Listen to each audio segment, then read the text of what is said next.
And another part of Chapter 7. Welcome back. This is the second part of Chapter 7. The one before was the first part, the one after this will be the third part, and it will probably be that there is a third part for your patience and the time you want to choose the pick. So, let's head on. Whitby, 9th of August. The sequel to the strange arrival of the derelict in the storm last night is almost more startling than the thing itself. It turns out that the schooner is a Russian from Varna and is called the Demeter. She is almost entirely in ballast of silver sand, with only a small amount of cargo, a number of great wooden boxes filled with mold. This cargo was consigned to a Whitby solicitor, Mr. S. F. Billington of 7, the Crescent, who this morning went aboard and formally took possession of the goods consigned to him.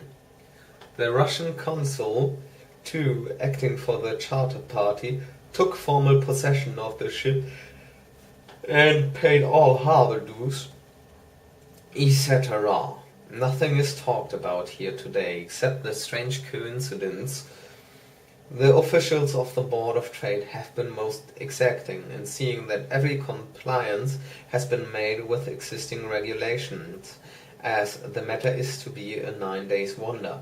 They evidently determined that there shall be no cause of after complaint. A good deal of interest was abroad concerning the dog which landed when the ship struck, and more than a few of the members of the SPCA, which is very strong in Whitby, have tried to befriend the animal. To the general disappointment, however, it was not to be found.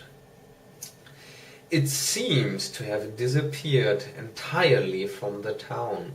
It may be that it was frightened and made its way onto the moors, where it is still hiding in terror. There are some who look with dread on such a possibility, lest later on it should in itself become a danger, for it is evidently a fierce brute. Early this morning a large dog, a half-bred mastiff belonging to a coal merchant close to Tate Hill Pier, was found dead in the roadway opposite its master's yard. It had been fighting and manifestly had had a savage opponent, for its throat was torn away and its belly slit open as if with a savage claw. Later, by the kindness of the Board of Trade Inspector, I have been permitted to look over the logbook of the Demeter, which was in order up to within 3 days, but contained nothing of special interest except as to facts of missing men. The greater interest, however, is with regard to the paper found in the bottle, which was today produced at the inquest, and a more strange narrative than the two between them unfold it has not been my lot to come across.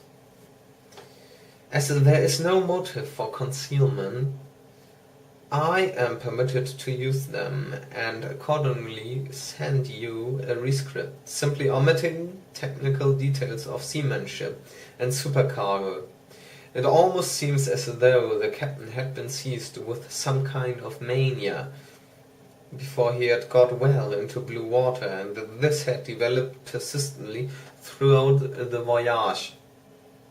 Of course, my statement must be taken cum grano, since I am writing from the dictation of a clerk of the Russian consul, who kindly translated for me, time being short. Log of the Demeter, Varna to Whitby. Written 18th of July. Things so strange happening that I shall keep accurate note henceforth till we land. On the 6th of July we finished taking in cargo, silver sand in boxes of earth. At noon set sail, east wind, fresh.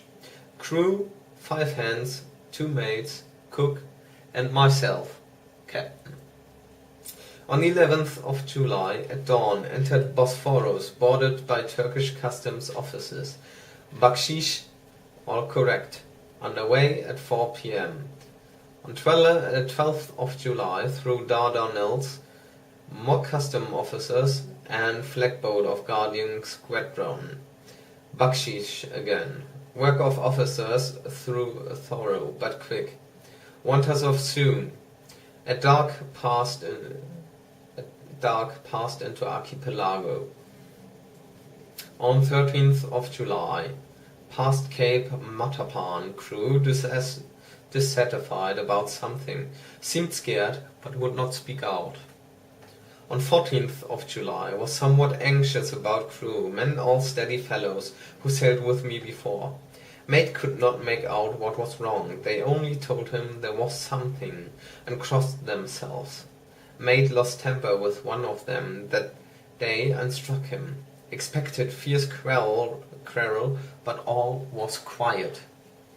On 16th of July, Mate reported in the morning that one of crew, Petrovsky, was missing. Could not account for it.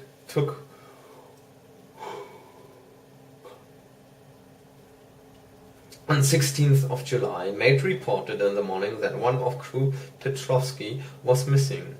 Could not account for it. Took a larboard watch 8 bells last night. Was relieved by Abranov, but did not go to bunk.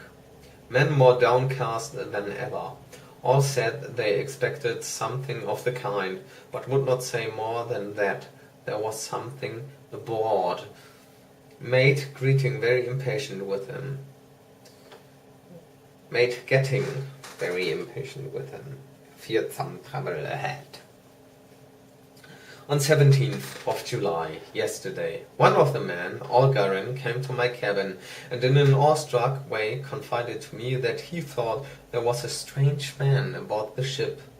He said that in his watch he had been sheltering behind the deck house as there was a rainstorm, when he saw a tall, thin man who was not like any of the crew come up the companionway and go along the deck forward and disappear. He followed cautiously, but when he got to bows, found no one, and the hatchways were all closed. He was in a panic of superstitious fear, and I'm afraid the panic may spread. To allay it, I shall today search entire ship carefully from stem to stem. Later in the day, I got together the whole crew and told them, as they evidently thought, there was someone in the ship.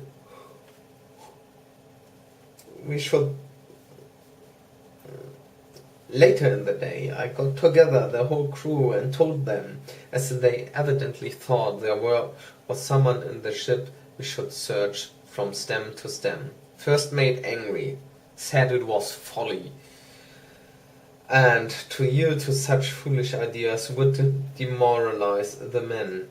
Said he would engage to keep them out of trouble with a handspike.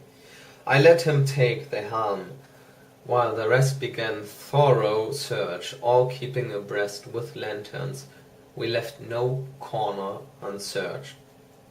As there were only the big wooden boxes, there were no odd corners where a man could hide. Man, much relieved, when search over, and went back to work cheerfully. First mate scowled, but said nothing.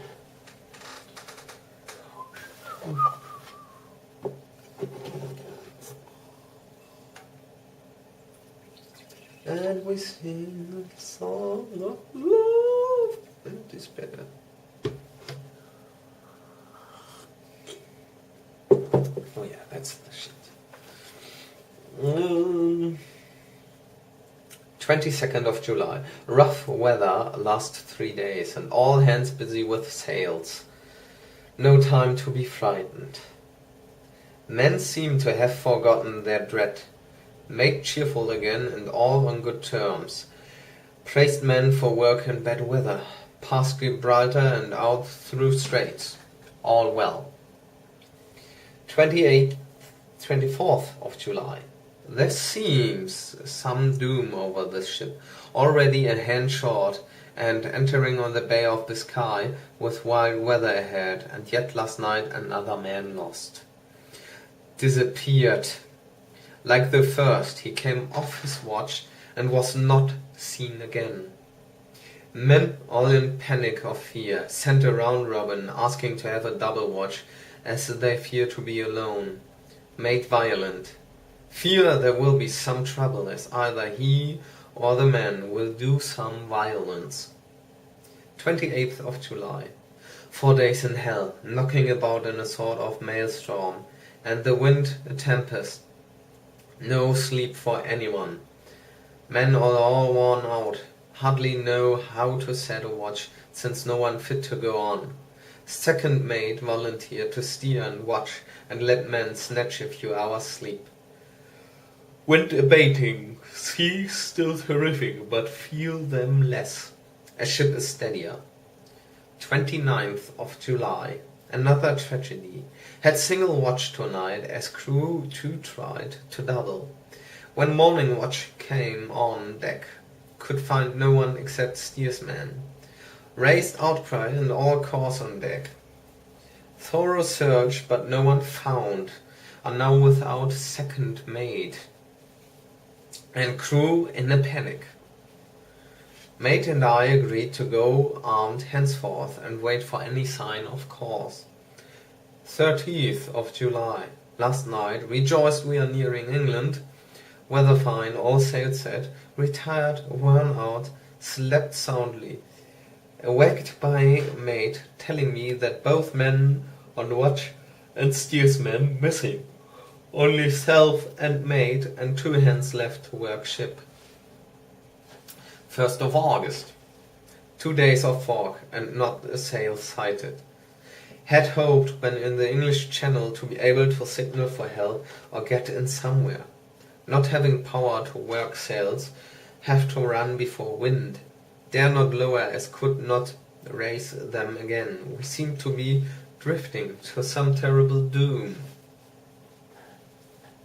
Mate now more demoralized than either of them. His stronger nature seems to have worked inwardly against himself. Men are beyond fear, working stolidly and patiently with minds made up to the worst. They are Russian, he Romanian.